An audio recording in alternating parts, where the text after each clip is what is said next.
Let me start by saying that Peter Terry was addicted to heroin. We were friends in college and continued to be after I graduated. Notice that I said I.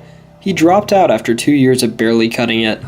After I moved out of the dorms into a small apartment, I didn't see Peter as much. We would talk online every now and then. AIM was king in pre-Facebook years. There was a period when he wasn't online for about 5 weeks straight. I didn't worry, he was pretty notorious for being a flake and a drug addict, so I just assumed he stopped caring. Then one night I saw him log on. Before I could initiate a conversation, he sent me a message. "David, man, we need to talk." That was when he told me about the No End house. It got that name because nobody had ever reached the end. The rules were pretty simple and cliche. Reach the final room of the building and you win $500. There were 9 rooms in all. The house was located outside the city, roughly 4 miles from my house. Apparently Peter had tried and failed. He was a heroin and who knows what the fuck addict, so I figured that the drugs did the best of him, and he wigged out at a paper ghost or something.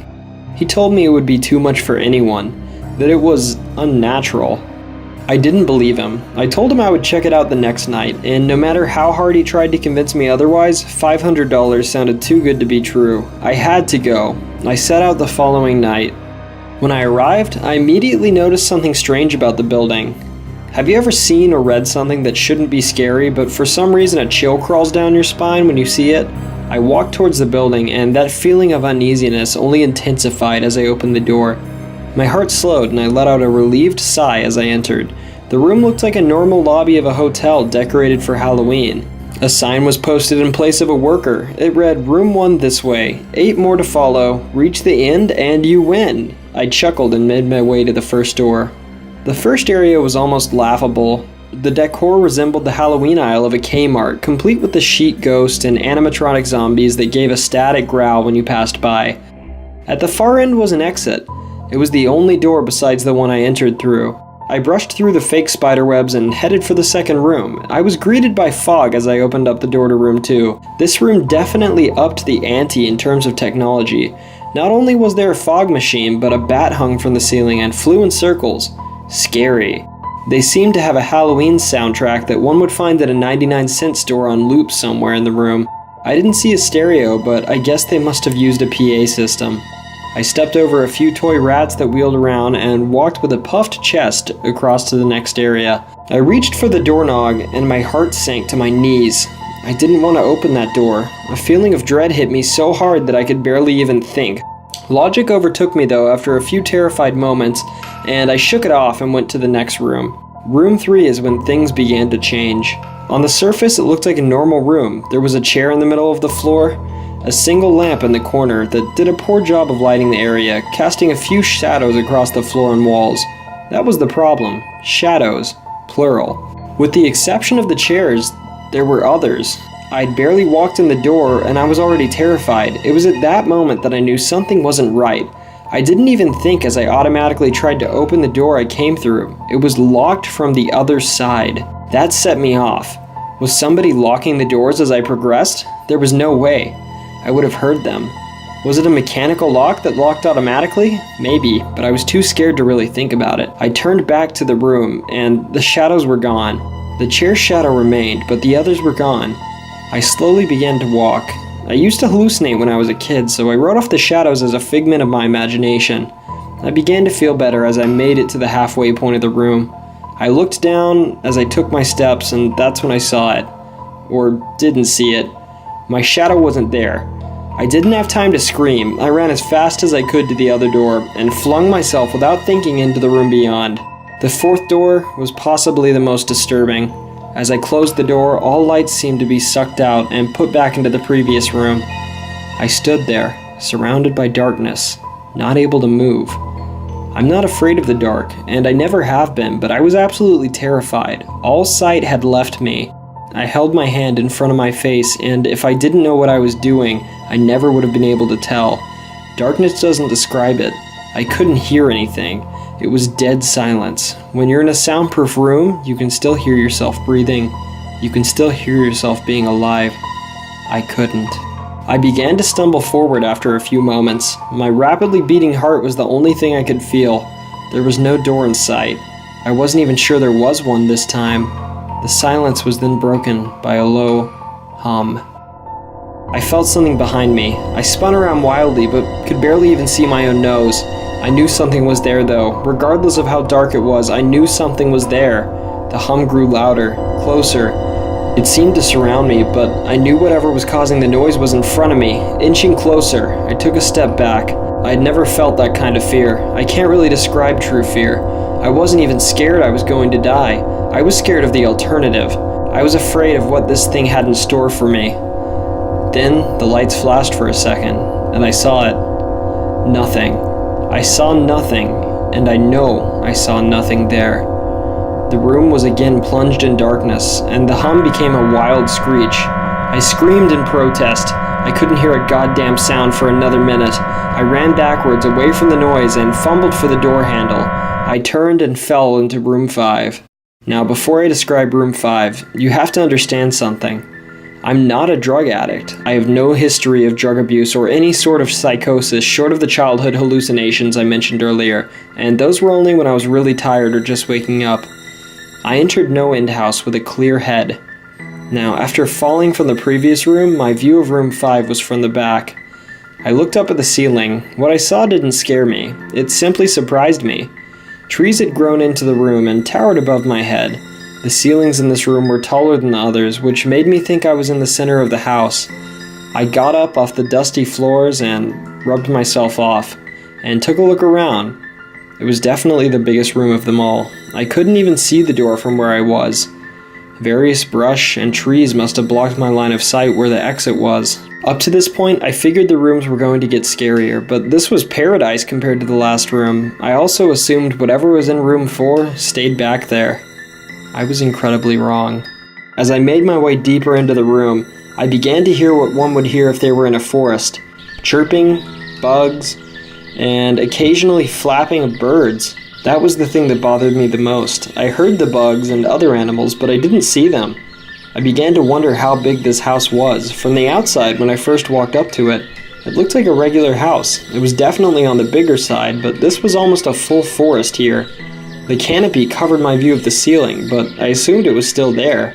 I couldn't see any walls either. The only way I knew I was still inside was that the floor matched the other rooms, the standard dark wood paneling. I kept walking, hoping that the next tree I passed would reveal a door. After a few minutes of walking, I felt a mosquito fly onto my arm. I shook it off and kept going. A second later, though, I felt about 10 more land on my skin at different places. I felt them crawl up and down my arms and legs, and a few made their way across my face. I flailed wildly to get them off, but they just kept crawling.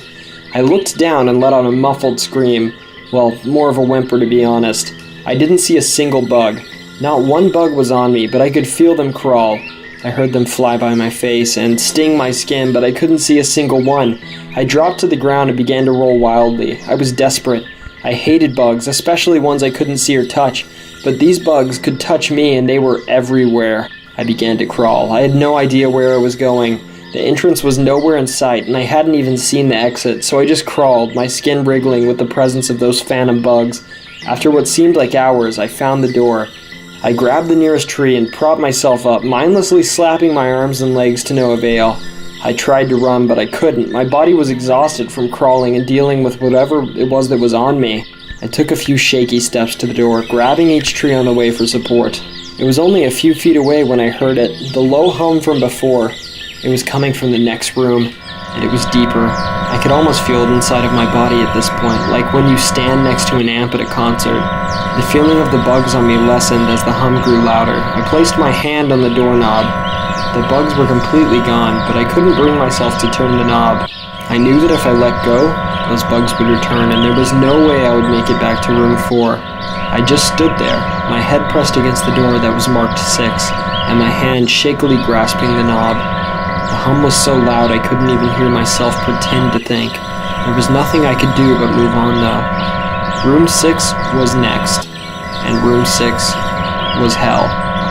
I closed the door behind me, my eyes held shut and my ears ringing. The hum was surrounding me. As the door clicked into place though, the hum was gone. I opened my eyes in surprise, and the door I had shut was gone. It was just a wall now. I looked around in shock. The room was identical to 3, the same chair and lamp, but with the correct amount of shadows this time. The only real difference was there was no exit door, and the one I came through was gone. As I said before, I had no previous issues in terms of mental instability, but at that moment I fell into what I now know was insanity. I didn't scream, I didn't make a sound. At first, I scratched softly. The wall was tough, but I knew the door was there somewhere. I just knew it. I scratched at where the doorknob was. I clawed at the walls frantically with both hands, my nails being filed down to the skin against the wood. I fell silently to my knees. The only sound in the room was the incessant scratching against the wall. I knew it was there. The door was there. I just knew it was there. If I could just get past this wall. Are you all right? I jumped off the ground and spun in one motion. I leaned against the wall behind me and I saw what it was that spoke to me. And to this day I regret ever turning around. There was a little girl. She was wearing a soft white dress that went down to her ankles. She had long blonde hair to the middle of her back and white skin and blue eyes. She was the most frightening thing I'd ever seen, and I know that nothing in my life will ever be as unnerving as what I saw in her. While looking at her, I saw something else. Where she stood, I saw what looked like a man's body, only larger than normal and covered in hair. He was naked from head to toe, but his head was not human, and his toes were hooves. It wasn't the devil, but at that moment, it might as well have been. The form had the head of a ram and the snout of a wolf. It was horrifying, and it was synonymous with the little girl in front of me. They were the same form. I can't really describe it, but I saw them at the same time. They shared the same spot in that room, but it was like looking at 2 separate dimensions. When I saw the girl, I saw the form, and when I saw the form, I saw the girl. I couldn't speak. I could barely even see. My mind was revolting against what I was attempting to process. I had been scared before in my life, and I had never been more scared than I was when I was trapped in room 4. But that was before room 6. I just stood there, staring at whatever it was that spoke to me. There was no exit. I was trapped in here with it, and then it spoke again. David, you should have listened. When it spoke, I heard the words of the little girl, but the other form spoke through my mind in a voice I won't attempt to describe. There was no other sound. The voice just kept repeating that sentence over and over in my mind, and I agreed. I didn't know what to do. I was slipping into madness, yet I couldn't take my eyes off of what it was in front of me. I dropped to the floor. I thought I'd passed out, but the room wouldn't let me. I just wanted it to end. I was on my side, my eyes wide open and the form staring down at me. Scurrying across the floor in front of me was one of the battery-powered rats from the second room. The house was toying with me, but for some reason, seeing that rat had pulled my mind back from whatever depths it was headed to, and I looked around the room. I was getting out of there. I was determined to get out of that house and live, and never think about this place again. I knew what this room was. Hell. And I wasn't ready to take up residency. At first, it was just my eyes that moved. I searched the walls for any kind of opening.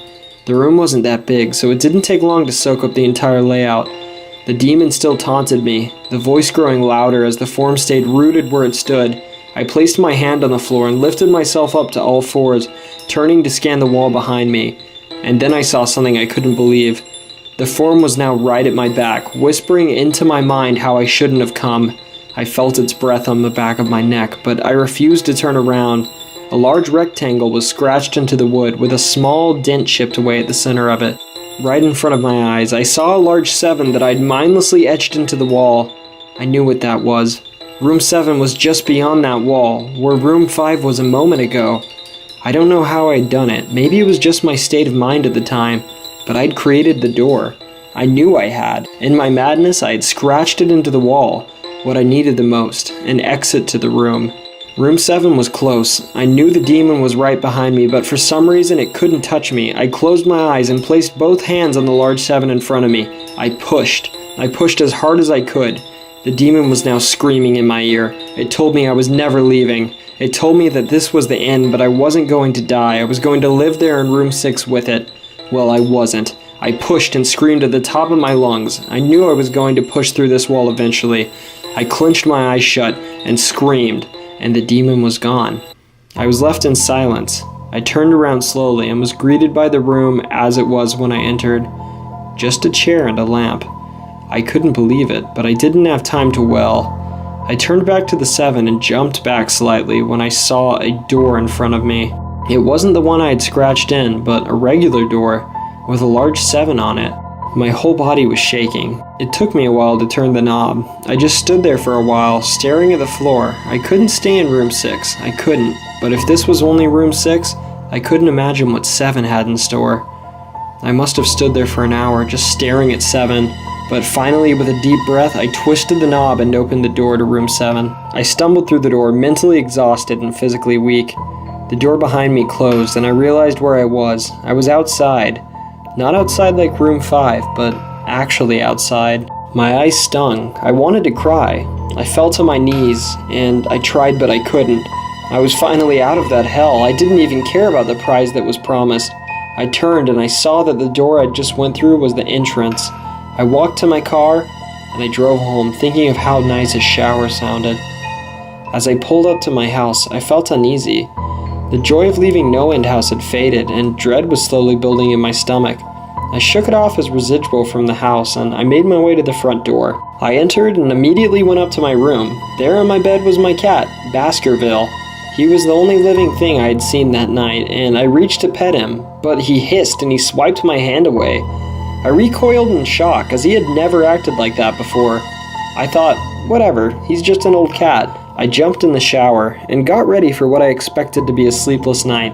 After my shower, I went to the kitchen to make something to eat. I descended the stairs and turned into the family room. What I saw would be forever burned into my mind, however. My parents were lying on the ground, naked and covered in blood. They were mutilated to near unidentifiable states. Their limbs were removed and placed next to their bodies, and their heads were placed on their chests facing me. The most unsettling part was their expressions. They were smiling, as though they were happy to see me. I vomited, and I sobbed right there in the family room. I didn't know what had happened. They didn't even live with me at the time. It was a mess. And then I saw it. A door that was never there before. A door with a large 8 scrawled on it, in blood. I was still in the house. I was standing in my family room, but I was in room 7. The faces of my parents smiled wider as I realized this. They weren't my parents. They couldn't be, but they looked exactly like them. The door marked 8 was across the room, behind the mutilated bodies in front of me. I knew I had to move on, but at the moment, I gave up. The smiling faces tore into my mind. They grounded me where I stood. I vomited again and nearly collapsed. Then, the hum returned. It was louder than ever, and it filled the house and shook the walls. The hum compelled me to walk, though. I began to walk slowly, making my way closer to the door and the bodies. I could barely stand, let alone walk, and the closer I got to my parents, the closer I came to suicide. The walls were now shaking so hard it seemed as though they were going to crumble. But still, the faces smiled at me. As I inched closer, their eyes followed me. I was now between their 2 bodies. A few feet away from the door, the dismembered hands clawed their way across the carpet slowly towards me, all while the faces continued to stare. New terror washed over me, and I walked faster. I didn't want to hear them speak. I didn't want the voices to match those of my parents. They began to open their mouths, and the hands were inches from my feet. In a dash of desperation, though, I lunged towards the door and threw it open, slamming it behind me. I was in room 8. I was done. After what I had just experienced, I knew there wasn't anything else in this fucking house that it could throw at me, that I couldn't live through. There was nothing short of the fires of hell that I wasn't ready for. Unfortunately, though, I underestimated the abilities of No End House. Unfortunately, things got more disturbing, more terrifying, and more unspeakable in room 8. I still have trouble believing what I saw in room 8. Again, the room was a carbon copy of rooms 3 and 6, but sitting in the unusually empty chair was a man. After a few seconds of disbelief, my mind finally accepted the fact that the man sitting in the chair was me. Not someone who looked like me. It was me, David Williams. I walked closer. I had to get a better look, even though I was sure of it. He looked up at me and I noticed tears in his eyes. Please don't do it. Please don't hurt me. What? I asked. Who are you? I'm not going to hurt you. Yes, you are. He was sobbing now. You're going to hurt me, and I don't want you to." He sat in the chair with his legs up and began rocking back and forth. It was actually pretty pathetic looking, especially since he was me, identical in every way. "Listen, who are you?" I was now only a few feet from my doppelganger. It was the weirdest experience yet, standing there talking to myself. I wasn't scared, but I would be soon. "Why are you? You're going to hurt me. You're just going to hurt me. If you want to leave, you're going to hurt me." "Why are you saying this? Just calm down, alright? Let's try and figure this." And then I saw it. The David sitting down was wearing the same clothes as me, except for a small red patch on his shirt, embroidered with the number 9. "You're going to hurt me. You're going to hurt me. Please don't. You're going to hurt me." My eyes didn't leave that small number on his chest. I knew exactly what it was. The first few doors were plain and simple, but after a while they got more ambiguous. 7 was scratched into the wall, but by my own hands. 8 was marked in blood above the bodies of my parents. But 9? This number was on a person. A living person. Worse still, it was on a person that looked exactly like me. "David," I had to ask. "Yes, you're going to hurt me. You're going to hurt me," he continued to sob. He answered to David. He was me, right down to the voice. But that 9, I paced around for a few minutes while he sobbed in his chair. The room had no door, and similarly to room 6, the door I came through was gone. For some reason, I assumed that the scratching would get me nowhere this time. I studied the walls and floors around the chair, sticking my head underneath, seeing if anything was below. Unfortunately, there was. Below the chair was a knife. Attached was a tag that read, "To David, from management." The feeling in my stomach as I read that tag was something sinister. I wanted to throw up, and the last thing I wanted to do was remove that knife from under the chair. The other David was still sobbing uncontrollably. My mind was spinning into an attic of unanswerable questions. Who put this here? How do they know my name? Not to mention the fact that as I knelt on the cold wood floor, I also sat in a chair, sobbing in protest of being hurt by myself. It was all too much to process. The house and the management had been playing with me this whole time. My thoughts for some reason turned to Peter, and whether or not he had to go this far. And if he did, if he met Peter Terry sobbing in his chair. I shook those thoughts out of my head though. They didn't matter. I took the knife from under the chair, and immediately the other David went quiet. "David," he said in my voice, "what do you think you're going to do?" I lifted myself from the ground and clenched the knife in my hand. "I'm going to get out of here." David was still sitting in the chair, though he was very calm now. He looked up at me with a slight grin. I couldn't tell if he was going to laugh or strangle me. Slowly he got up from the chair and stood, facing me.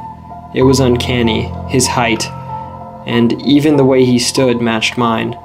I felt the rubber hilt of the knife in my hand and gripped it tighter. I don't know what I was planning on doing with it, but I had a feeling I was going to need it. Now his voice was slightly deeper than my own. "I'm going to hurt you. I'm going to hurt you, and I'm going to keep you here." I didn't respond. I just lunged and tackled him to the ground. I had mounted him, looked down, knife already poised and ready. He looked up at me, terrified. It was like I was looking into a mirror. Then the hum returned, low and distant, though I still felt it deep in my body. David looked up at me as I looked down at myself. The hum was getting louder, and I felt something inside of me snap. With one motion, I slammed the knife into the patch on his chest and ripped down. Blackness fell on the room. I was falling. The darkness around me was like nothing I had ever experienced up to that point. Room 4 was dark, but it didn't come close to what was completely engulfing me. I wasn't even sure if I was falling after a while. I felt weightless, covered in darkness. Then a deep sadness came over me. I felt lost, depressed, and suicidal. The sight of my parents entered my mind. I knew it wasn't real, but I'd seen it, and the mind has trouble differentiating between what is real and what isn't. The sadness only deepened. I was in room 9 for what seemed like days, the final room, and that's exactly what it was, the end. No end house had an end, and I had reached it. At that moment, I gave up. I knew I would be in that in-between state forever, accompanied by nothing but darkness. Not even the hum was there to keep me sane. I'd lost all senses. I couldn't feel myself. I couldn't hear anything. Sight was completely useless here. I searched for a taste in my mouth and found nothing. I felt disembodied, and I felt completely lost. I knew where I was. This was hell. Room 9 was hell. Then it happened. A light. One of those stereotypical lights at the end of the tunnel. I felt ground come up from below me, and I was standing. After a moment or two of gathering my thoughts and senses, I slowly walked towards that light. As I approached the light, it took form. It was a vertical slit down the side of an unmarked door. I slowly walked through the door and found myself back where I started. The lobby of No End House. It was exactly how I left it, still empty. Still decorated with childish Halloween decorations. After everything that had happened that night, I was still wary of where I was. After a few moments of normalcy though, I looked around the place, still trying to find anything different. On the desk was a plain white envelope with my name handwritten on it. Immensely curious, yet still cautious, I mustered up the courage to open the envelope. Inside was a letter, again, handwritten. David Williams, congratulations, you've made it to the end of No End House. Please accept this prize as a token of great achievement. Yours forever, Management. With the letter, there were 5 $100 bills. I couldn't stop laughing. I laughed for what seemed like hours. I laughed as I walked out to my car. I laughed as I drove home. I laughed as I pulled into my driveway. I laughed as I opened up my front door to my house, and laughed as I saw a small tin etched into the wood.